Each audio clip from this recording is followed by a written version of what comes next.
ሃይማኖተ አበው ምዕራፍ 39 ክፍል 1 ቁጥር 36 እስከ 37 ላይ ምን ይላል መሰለ? ንሕነሰ ነአምን እስመ ክርስቶስ ሰገደ ለአብ በሥጋ ወለሊሁኒ ይቤ ንሕነሰ ንሰግድ ለዘነአምር ወአንቱምሰ ትሰግዱ ለዘኢተአምሩ። አንተ ቅድም ያልከው ዮንዬ በሃይማኖተ አበው ምዕራፍ በአማርኛው ምን ይላል? እኛስ ክርስቶስ ለአብ በሥጋ እንደሰገደ እናምናለን። አየው፣ እኛስ ክርስቶስ ለአብ በሥጋ እንደሰገደ እናምናለን። እርሱም ራሱ እኛ ስለምናውቀው እንሰግዳለን፣ እናንተ ግን ለማታውቁት ትሰግዳላችሁ ብለዋልና። አየው፣ ክርስቶስ ለአብ በምን ሰገድ አለ? በሥጋ። እንዴ ለአብ ሰገደ። መለኮት ለመለኮት ሰገደ ሊለን ነው? እግዚአብሔር ለእግዚአብሔር ሰገደ ሊሉን ነው? እንዴት ሆኖ? ሃይማኖተ አበው ምዕራፍ 35 ክፍል 2 ቁጥር 28 ላይ ኤርምዬ ከኔ ጋር ነህ? እንትኖችን ማዝግብልኝ። አየ ምን ይላል? የኑሲስ ውጭ ነኝ ያለው ዛሬ አይችልም። እሺ፣ የኑሲስ ኤጲስቆጶስ ጎርጎርዮስ ከተናገረው ደግሞ ምን ይላል? አምላክ እንደመሆኑ ታምራት ያደርጋል፣ ሰው እንደመሆኑ መከራ ይቀበላል። መርጌታ አንዴ ቆይ ያዘው፣ ትቀጥላለህ። ዳኒ ያለ ወንድምነት ዳኒ ዳኒ አቤት ወንድምነት አለህ? እሺ አለው አለው። በቃ ቤቱም ምራው። ጥቂት ደቂቃ ስጡኝ፣ ቢዚ ሆንኩኝ ከልጆቼ ጋር። ቀጥሎ ሁሉም ያወሩ። መሪ ይቀጥለሽ። እሺ ተፈቀደልኝ። ዳኒ መርጌታ ቀጥል። ዳኒ እሺ ይቅርታ፣ ከመሪ ጌታ በፊት አንድ ነገር ልበል። እሺ ተባረኩልኝ። ምንድን ነው የሚለው? እግዚአብሔር ይመስገን። በጣም ያልከው ነገር አንዲት ነቁጥ እንኳ አትወድቅም። በትክክል ነው የተናገርከው። እግዚአብሔር ይመስገን። እኔ አሁን ወደ ቃሉ ወደ ሃይማኖተ አበው ልሂድላችሁ። ሃይማኖተ አበው እንዲያውም ምዕራፉም አልናገርም፣ ይጠይቁኝ። የሚጠይቅ ካለ ይምጣ ይናገር። የሚጠይቅ ካለ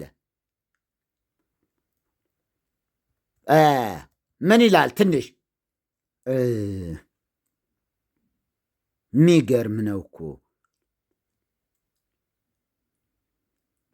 እሺ ሥጋ የመለኮትን ባህሪ ወደ መሆን እንደተለወጠ፣ ቃልም የሥጋን ባህሪ ወደ መሆን እንደተለወጠ አይነገርም። መለኮት ባህሪውን ሊለውጥ እንዳይቻል እንዲሁ ከፍጡራንም ወገን ማናቸውም የመለኮትን ባህሪ ወደ መሆን ሊለወጥ አይቻልም። ሥጋ ፍጡር ግቡር ነውና። ሃይማኖተ አበው ቄሩሎስ ላይ እሺ ምን ይላል እንደገና? እኛስ በመለኮት የእግዚአብሔር ልጅ በሥጋ የአዳም ልጅ እንደሆነ እናምናለን።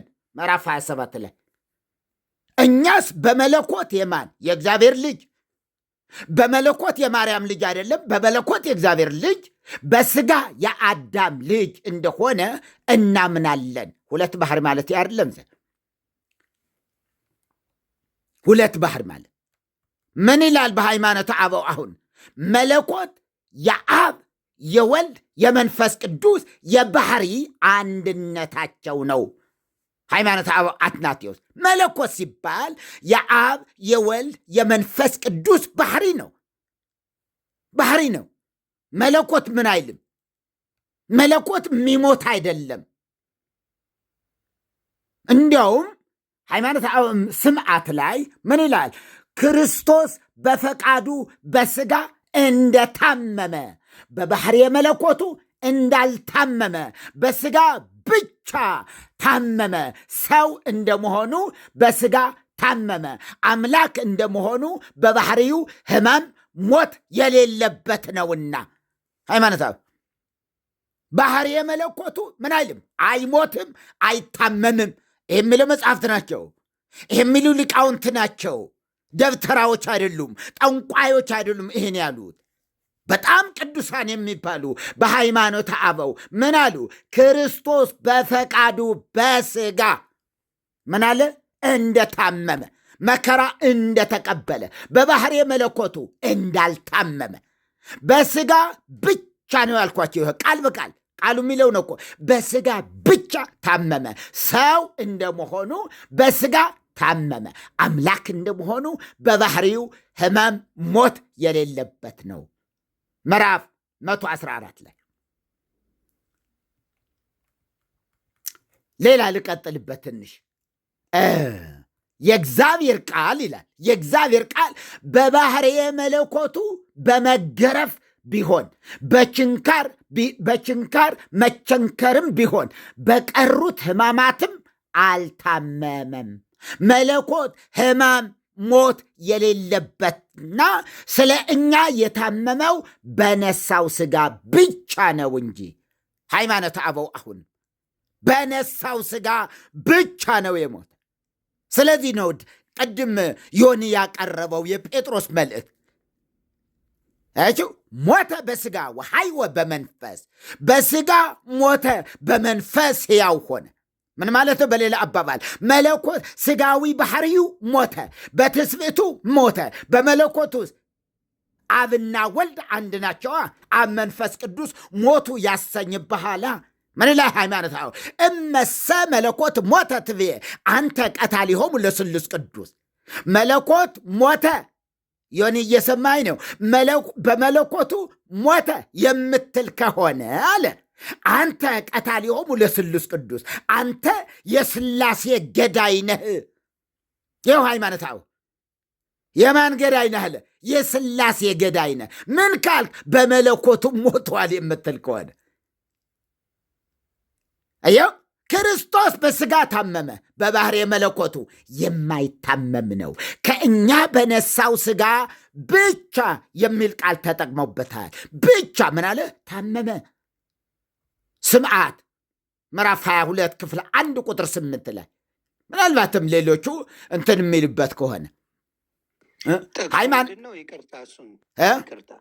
ምን የሚል ነው ጥቅሱ? ሃይማኖተ አበው ስምዓት አዎ ሃይማኖተ አበው የነሱ የራሳቸው እነ በተለይ የሚገርምህ ዮኒ ደስታ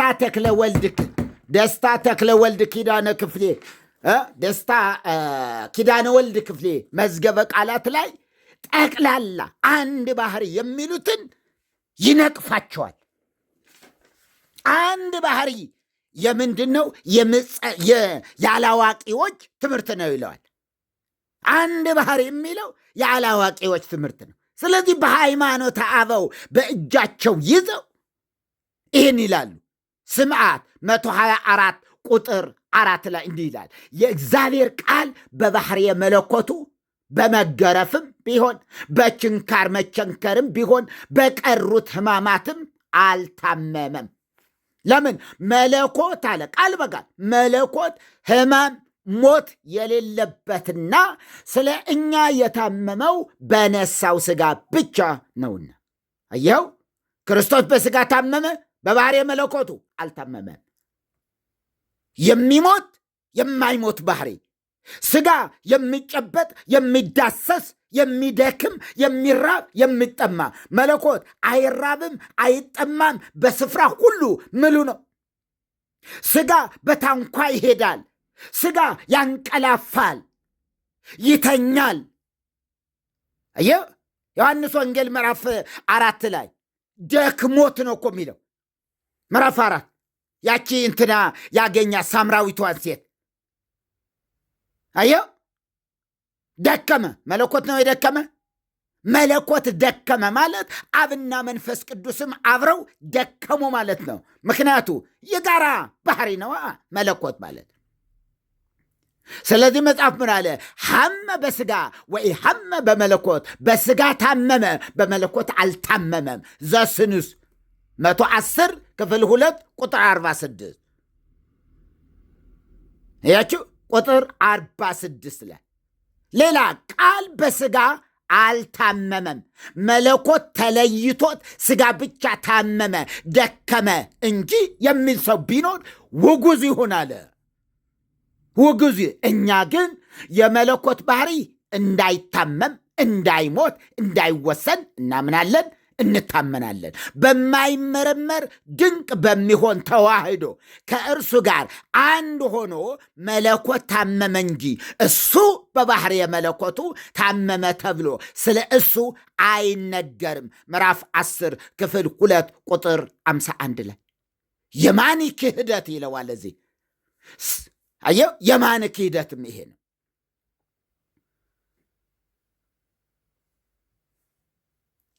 መለኮት ግን ሃይማኖተ አበው ዘቢንያም መለኮት ግን በሕማም አልታመመም። አልታመመም ማለት መከራ አልተቀበለም ማለት ነው። ጎኑም በጦር አልተወጋም። መለኮት ማንም ማን ባለማወቅ ያን ጊዜ መለኮት በባህሪው ደከመ፣ ታመመ ብሎ እንዳይናገር አለ። ቁጥር 26 ላይ ቃል በቃል ነው ማነብል ያለው። በጣም ለማብራራት እንዲሁ ጊዜም የለኝም። በጣም ብዙ ነው። ስለዚህ ጌታ ምን እያልከን ነው? ሁለት ባህሪ የሆነ የተናገረው ትክክል እኮ ነው። ትክክል፣ በጣም ትክክል። አይገልጸውም። ራይት፣ ቀጥል። በቃ ምን ይላል? ሃይማኖተ አበው ምዕራፍ 74 ክፍል ቁጥር 39 ለመለኮት የሚገባውን ለእግዚአብሔር እንናገራለን፣ ለትስብእት የሚገባውን ሰው ስለመሆኑ እንናገራለን አለ። ታዲያ ምን ማለት ነው? እንዲህ አይደለም? እንዲህ ሁለት ባህሪ አምላክ እንደመሆኑ ሰብአ ሰገል ሰገዱለት፣ መላእክትም አመሰገኑት። አምላክ እንደመሆኑ ጥበበኞች እጅ መንሻ አቀረቡለት። ሰው እንደመሆኑ ለስጋ እንደሚገባ ተገረዘ። ሰውም እንደመሆኑ ስለ እርሱ መስዋዕት አቀረቡ። ሃይማኖተ አበው ምዕራፍ 7 ክፍል 2 ቁጥር 24 ላይ ምን እያለ ነው ታዲያ? አምላክ እንደመሆኑ ሰብአ ሰገል ሰገዱለት፣ መላእክትም አመሰገኑት። አምላክ እንደመሆኑ ጥበበኞች እንደ እጅ መንሻ አቀረቡለት። ሰው እንደመሆኑ ለስጋ እንደሚገባ ደግሞ ምን አለ? ተገረዘ። ሰውም እንደመሆኑ ስለ እርሱ መስዋዕት አቀረቡ። ለማን ነው? ለኢየሱስ መስዋዕት አቀረቡለት አይደለምን? ስለ ኢየሱስ መስዋዕት እኮ አቀረቡለት። ምን ትላለህ አለ። በጣም የሚገርም ደግሞ ይሄ ምዕራፍ 72 ላይ ምን ትላለህ? ከእግዚአብሔር አብ የተገኘ ቃል ሞተ ትላለህን? አይባልም። እርሱስ የማይሞት ነው፣ ሕይወት ነው፣ አይለወጥም። አየው፣ ምን ትላለህ? ከእግዚአብሔር አብ የተገኘ ቃል ሞተ ትላለህን? ከዛ አይባልም። እርሱስ የማይሞት ነው፣ ሕይወት ነው፣ አይለወጥም። ሃይማኖተ አበው ምዕራፍ 72 ክፍል 9 ቁጥር 33 የማይሞትና የሚሞት ባህሪ፣ ረቂቅ ባህሪና ግዙፍ ባህሪ።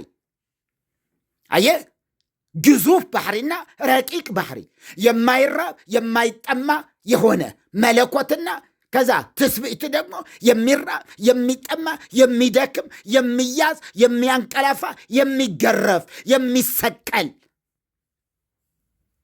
ተጠማሁ የሚል ጠማኝ የሚል መለኮት ነው እንዴ? ጠማኝ የሚለው አባለ እንደ ይሄ እንዲያውም ይሄ ሃይማኖታዊ ምዕራፍ 73 ላይ ምን ይላል መሰላችሁ? የመለኮት ባህሪ እንደታመመ በስጋ ሕመም እንደተያዘ ይነገር ዘንድ እንደ አይሁድ እንደ መናፍቃን አነጋገር ስድብ ነው እንጂ ይህ ትምህርት አይደለም። ቃል በቃል ነው ያነበብኩት። የመለኮት ባህሪ እንደታመመ በስጋ ሕመም እንደተያዘ ይነገር ዘንድ እንደ አይሁድ እንደ መናፍቃን አነጋገር ስድብ ነው። ምን ማለት? በመለኮት ሞተ ማለት፣ በመለኮት መከራ ተቀበለ ብሎ ማለት ስድብ ነው፣ ኑፋቄ ነው፣ መናፍቅነት ነው።